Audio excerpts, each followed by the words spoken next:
Hi అండి. జొన్న ఇడ్లీలు ప్రిపేర్ చేసుకుందామండి. ఈ ప్రాసెస్లో చేశారంటే ఫస్ట్ టైం చేసినా సరే చాలా మంచిగా వస్తాయండి ఇడ్లీలు అనేవి. నార్మల్ ఇడ్లీ కన్నా ఇవైతే చాలా బాగున్నాయండి. పిల్లలు కూడా చాలా బాగా తిన్నారు.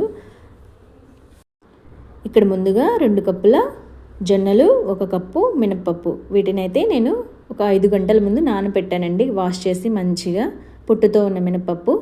దీనికి మనం పొట్టు తీయాల్సిన అవసరం లేదు. పొట్టుతో వేస్తేనే మనకి ఇడ్లీలు అనేవి మంచిగా వస్తాయి. సో అలాగే పొట్టుతో ఉన్న మినప్పప్పుని ముందే క్లీన్ చేసుకొని నానపెట్టుకుని ఇలా చూస్తున్న విధంగా మిక్సీ పట్టుకోండి. తర్వాత అదే మిక్సీ జార్లో జొన్నలు వేసి, అది కూడా ఇదైతే మెత్తగా కాదు, మనకు చేత్తో టచ్ చేస్తే మనకి రవ్వ ఎలా చేత్తో తగులుతుందో అలా తగలాలండి. బరకగా కొంచెం అలా ఆ విధంగా మిక్సీ పట్టుకోవాలి. ఈ పిండిని కలిపేసి మనం ఒక 8 or 10 hours మనం ఉంచినట్లయితే మనకి మంచిగా ఫర్మెంటేషన్ అయిపోతుంది. చూడండి, ఆ విధంగా మంచిగా కలిపి పక్కన పెట్టుకోండి. పొట్టు తీయాల్సిన అవసరం లేదండి, మళ్ళీ చెప్తున్నాను. పొట్టు తీయకపోతేనే మనకి ఇడ్లీ మంచిగా వస్తాయి.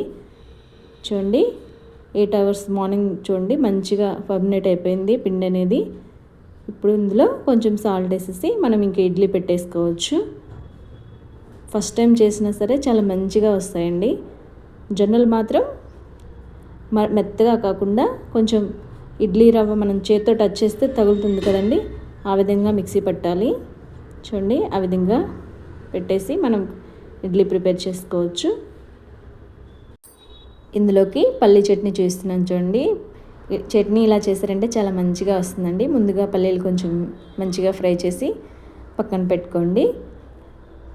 తర్వాత అదే ప్యాన్లో ఆయిల్ వేసి 2 పచ్చిమిర్చి, 1 ఆనియను, 1 టమాటా, కొంచెం ఎక్కువ చేసుకునే వాళ్ళైతే కొంచెం ఎక్కువ క్వాంటిటీ ఆనియను, టమాటా తీసుకోండి. పచ్చిమిర్చి అనేవి అవి ఫ్రై అయిన తర్వాత మనం ముందుగా వేయించుకున్న పల్లీలు పొట్టు తీసి అందులో వేసి ఇందులోపు తాలింపు పెట్టేసి పక్కన పెట్టుకుందాం. కొంచెం హీట్ తగ్గిపోతుంది కదా, మంచిగా ఉంటుంది.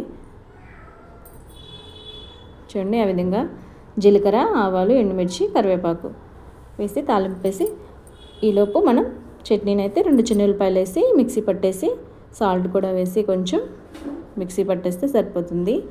చట్నీ ఇలా చేశారంటే చాలా మంచిగా వస్తుందండి. టేస్ట్ చాలా బాగుంటుంది. చూడండి, ఆ విధంగా చట్నీ అయితే ప్రిపేర్ అయిపోయింది. బాగుందా?